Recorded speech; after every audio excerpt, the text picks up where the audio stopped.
time. So this thing goes fast. So you remove, you need to hold it at 60 degrees, okay? So 60 degrees will be something like this, okay? This way. So we need to slant it to run it through. But now how you know you've done a good job is when you pass your finger, you need to feel this space like a valley. And also in this video, I'm gonna be taking this new rug that I recently made, and I'm gonna be showing you my process of how I carve and trim a rug and get it to become crispy on all the lines, okay? My tricks, the tools I use, and yeah, stay tuned to learn more. So these are all the tools that you will need during the rug carving process, and this is a lint remover. All it's used for, this is usually the very first step after the rug has been glued and backed. This is backing. So the very first step is to remove all this, and what this does is it removes any fiber that is weak or has not been caught well. Like see, this is what it does. Yeah, it removes all that. So the very first step is to do it, and the more aggressive you are, the better, so that everything loose comes out. And always change your position.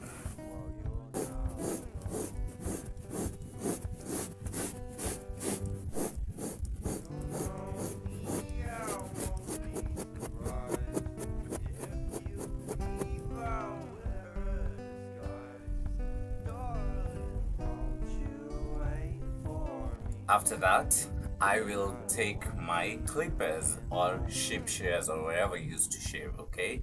So usually you have to protect yourself from the no-no areas, and the no-no areas are this part. You see how sharp it is? See? Yeah, so be careful with this from children and everyone, and it normally comes with a safety box, so always give it away when you're done, okay? Yeah. So we use this all because sometimes when you tuft, all this is not level, and you need to level it out by shaving more. So that's why you need it. And sometimes your machine, your tufting gun, does not pile enough times, like the same amount of height for the pile, so you have to come back later and do this trimming, okay? It's very, very important, and usually this is the one part that separates one artist from the other. Let's skip one thing about this machine, okay? Now this machine, if you check here, I have two. Actually, I do have more. I have like 5 machines, and what happens is the manufacturer of this machine made it clear, or like wanted you to buy this first and then be buying these blades, okay? But basing on where you live, it will be hard to find someone who sells this on their own, not unless you order them from Amazon and stuff, but it is possible, okay? So yeah, these are not sharpened. It's not able to sharpen. You're not able to sharpen them like the normal ones, the normal barber ones, okay? Yeah, so let me give you a clue of what happens.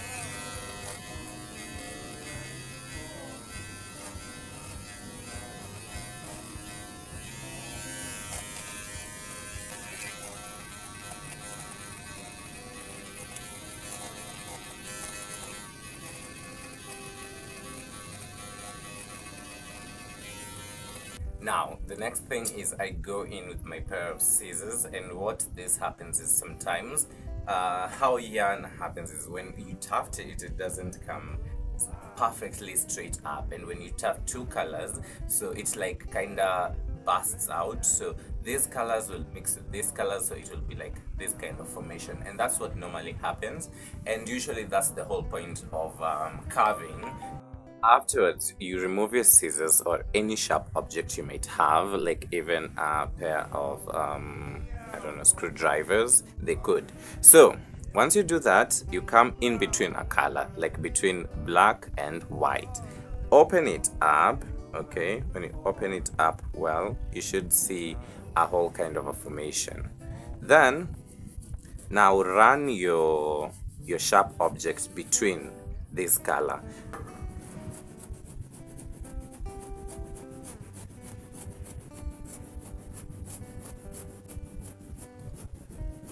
So if you notice, all this is making the place like even, but then not all of it. So what is happening right now by doing this, you're creating a path for your trimming blade, for your pair of clippers. You're creating a path for this so that you can come back and cut off the rest. So after you do that, you take your pair of clippers, okay? Then this is where the real trick comes in, okay? So if this is flat, and this is like 90 degree, you need to hold it at 60 degrees, okay? So 60 degrees will be something like this, okay? This way. So you need to slant it to run it through, but as slanted in that direction all over. And what you do on one side, you have to do on the other side. And how you know you're doing the right job is when you put your machine like this, your color, the color that you're cutting is usually the color beneath the blade. So if you want to cut white, you put it like this, then go.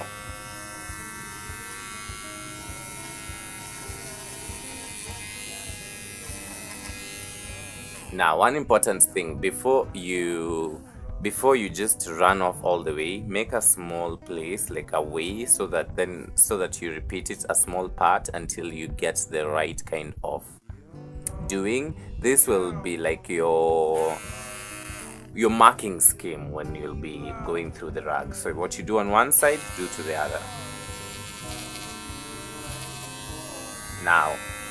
Now let's run all of it.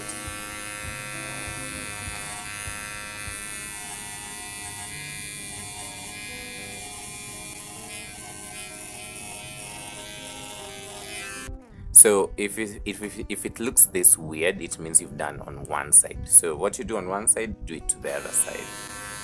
So again, 60 degrees angle, hold it like that, then glide.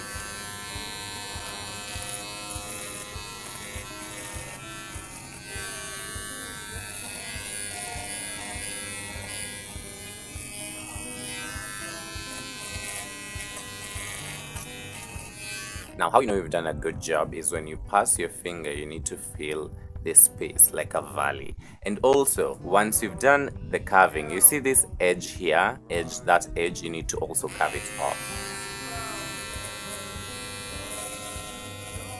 so that it's not a sharp edge, it's just. And for the white. Now, let's repeat the process here so that we understand one more time. So this thing goes fast. So you remove all of them, okay? But hopefully you've done it to the whole rug so that you're not repeating. Then you come in with a sharp object.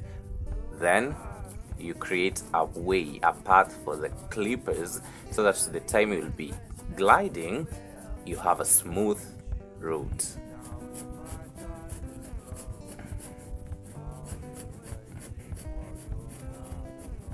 And when you see them coming out like this, it's totally okay. After that, you come in with your trimmers. You hold it at a 60 degree angle, or even 45. Then you just start with a small part.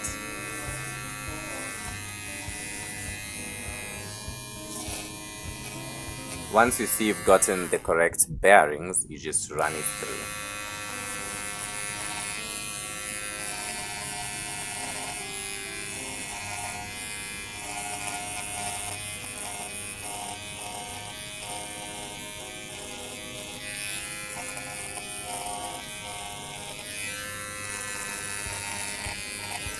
For it to become a smooth curved area, what you do on one side, you repeat onto the other.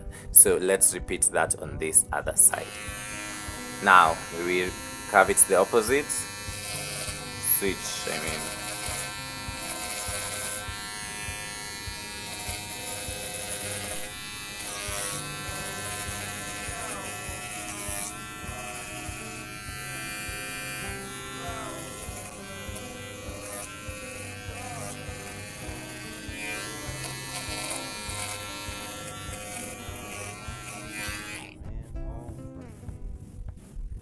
Now, for an even better effect, repeat the process again and again until it becomes smooth.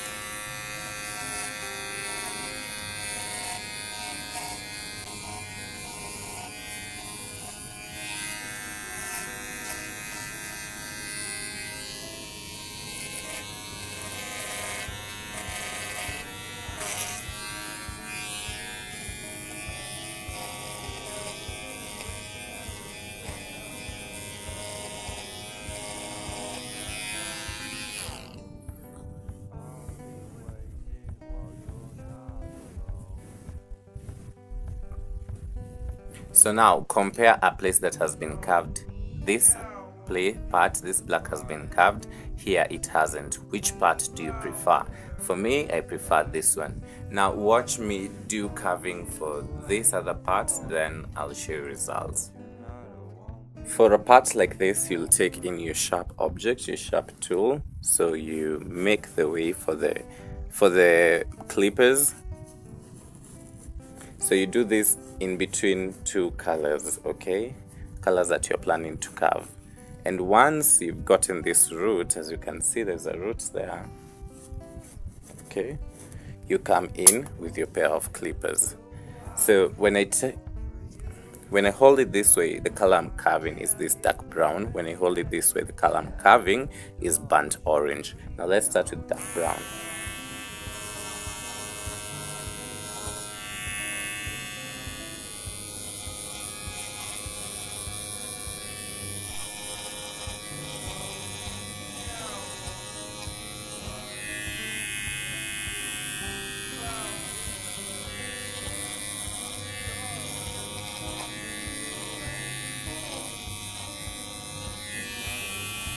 Now, for this other part, we turn and glide.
So basically, that's how you carve a rug.